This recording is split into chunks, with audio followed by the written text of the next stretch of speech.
Levack and Goz, and we are excited to have Doug Farrar from Bleacher Report on the phone with us. Doug, crazy weekend because we're used to slow cuts in the NFL. Everybody hits the market at once. When you're looking at it, who was the most surprising release for you over the weekend for the NFL?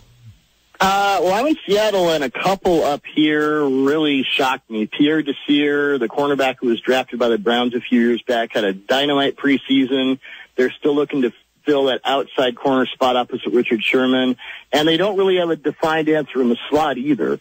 And then Kaysen Williams, really good receiver who I thought would make the jump after the Jets, after the Seahawks traded Jermaine Kearse to the Jets for Sheldon Richardson, which I'm still trying to wrap my head around the larceny the Seahawks got away with there. Yeah, so a couple surprise cuts there. Yeah, it's always interesting to see how we on the outside value players and how teams look at them differently. Doug, is there a more blatant sign that we're not trying to win this year with the Jets giving Sheldon Richardson to the Seahawks? Do they cut Christian Hackenberg? No, they haven't cut him yet. No, they haven't. Then that's the most obvious sign. All right, let's try to be. You know what? I don't like to be cruel to players. I know it's really hard to play in the NFL. I certainly am not qualified to do it, but come on. How many years can you try and validate a really horrible second-round pick before you just, okay, punt, we give up, we did not do this well, let's move on. Doug Farrar from Bleacher Report. Now, all right, so horrible second-round pick. Now, we've had some of the justifiers say, like, look, if you'd take him in the fourth round, people would expect it to take this long for him to develop. It would be a good pick. Is it just bad that they took him in the second, or was he a miss all the way through? I think he was a miss all the way through, and the only reason he's still on the roster is because he was a second-round pick. Ooh. And, I mean, honestly, I watched a lot of tape. I've watched Hackenberg. I watched his college tape, and I gave him about a fifth-round grade.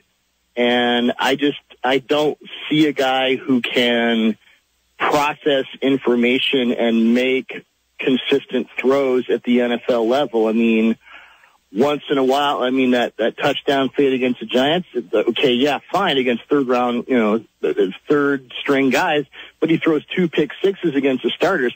I just don't think at this point, and outside of that 1 year with Bill O'Brien, where things were sort of managed and manipulated for him, I mean, he regressed at the college level after O'Brien left. So I don't know how you take a guy in the second round who regressed at the college level and expect him to grow and develop as an NFL quarterback, because as you guys know, the windows get tighter, the defenses get far more complicated. It is so much harder to play this position at the NFL level. I maintain that it's the hardest thing to do in sports. Forget hitting a baseball.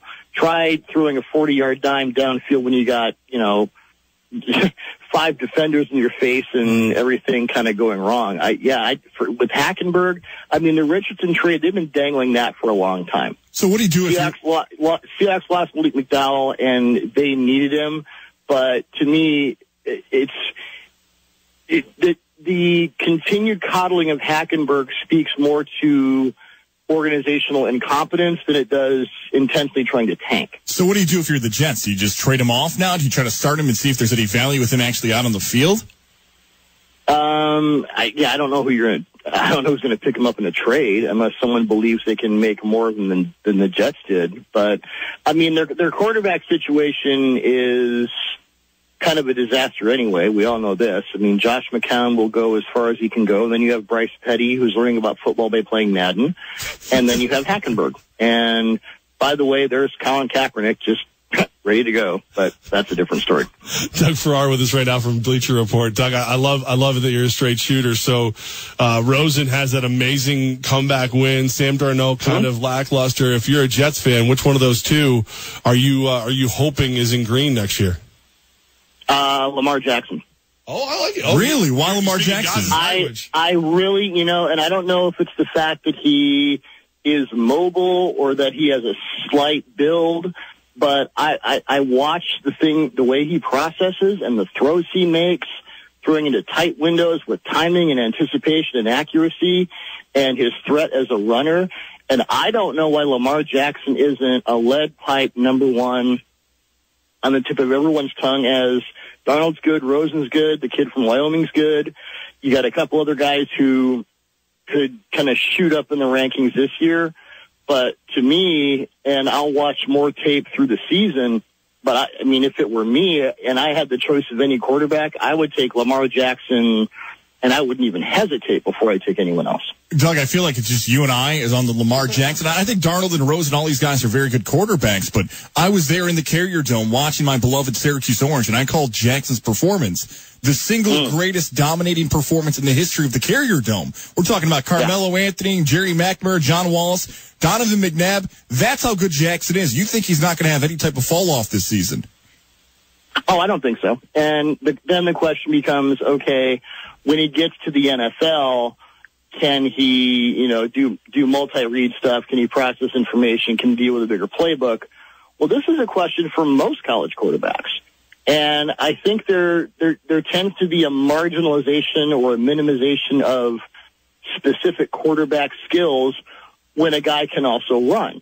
And I think that's why because seriously, you go on YouTube, anyone listening out there, and you're having arguments about who's the best college quarterback this year, dial up. YouTube has like every play of every game of these college quarterbacks. So it's not just the highlights. And you watch Lamar Jackson and you watch him, he will run to throw. He will make the difficult pass downfield into converging coverage. To me, I'm watching more NFL tape than college tape, but I've seen a pretty substantial amount of Lamar Jackson's tape, and as I said, I'm kind of gobsmacked that he isn't the number one guy on everyone's list. Doug Farrar with us right now, Bleacher Report, 104.5 The Team. Goz has been saying that since he saw him at Cuse, and I've just thought he was a homer, but when you say it, I kind of feel good about it, Doug. The tape doesn't lie. Right. And you put on, Rosen. Rosen is a really interesting cat because he'll have stretches of wild inconsistency, and then he'll put together that fourth quarter he had last night, which nobody believed, 4 touchdowns. My goodness.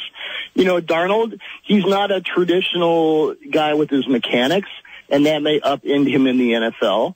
What teams are looking for at this level is how can you translate that potential to being able to win on downs, win in structure in the National Football League. And I see far more potential with Lamar Jackson. Doug, we look at the Buffalo Bills. I think they're showing signs of wanting to tank as well. There's the tweet that you retweeted that Nathan Peterman, McDermott believes in him as a starter. Is he the guy, or are they tanking for one of those quarterbacks?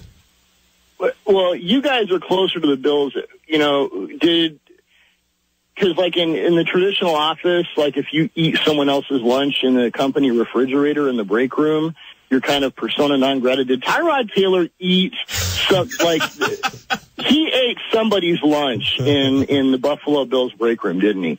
Because I watched a lot of Tyrod Taylor. I don't understand the antipathy towards him as their future quarterback. And Nathan Peterman, he's one of those guys that, and as I said in the tweet, defensive coordinators turned head coaches tend to prefer, if you go through history, they prefer low-risk quarterbacks, guys who won't make mistakes. And Peterman, he made mistakes too, usually on long throws, but this is a short to intermediate passer.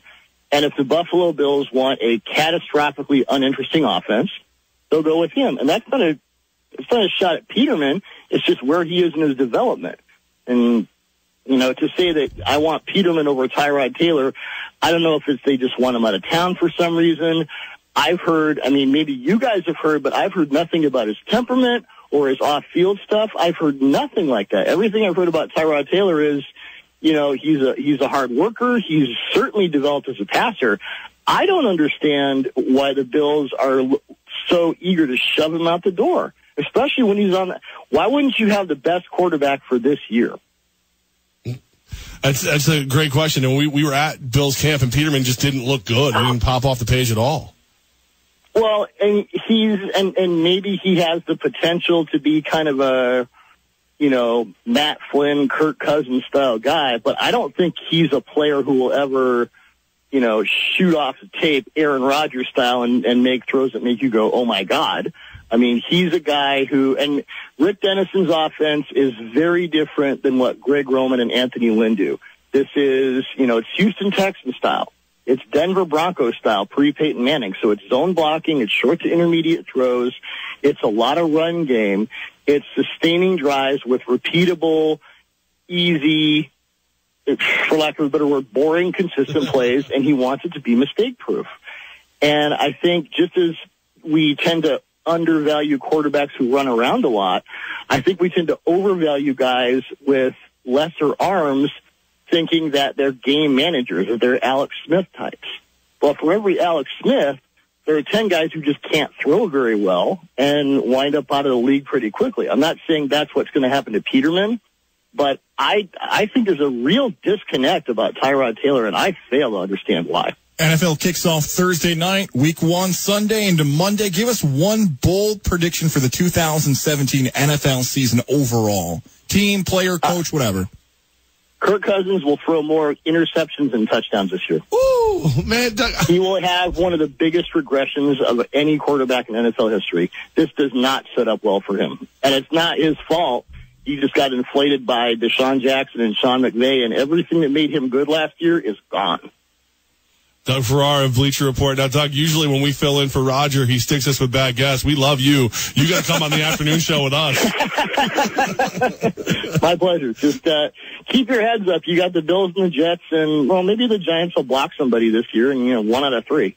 Well, oddly enough, I'm a Raiders fan, and he's a Bucs fan, so we're weird. We don't know what's going on. Then you both should be happy. I'll give you another prediction. The Buccaneers will have a top 5 offense this year. Hey, fantasy football, loving it. Jameis Winston, Mike Evans, let's do it. Now I want a Raiders prediction. Now you're making me greedy. Deshaun Jackson. Wait till you see what he does to coverage. It's going to be fun. I know nothing for the Raiders. No big one for the Raiders. Raiders were before Derek Carr got hurt. Raiders were a sleepy Super Bowl pick for me last year. I'm a little worried about their defense, but they're going to win that division. I love it, man. Doug, we're definitely going to start bothering you in the afternoon, man. Just be ready for it. Okay. Thank you so much. I'm going to change my phone number now. That's the least bold prediction. Yes. That will happen immediately. See you, Doug. Doug Farrar, we appreciate you, brother. All right, thanks.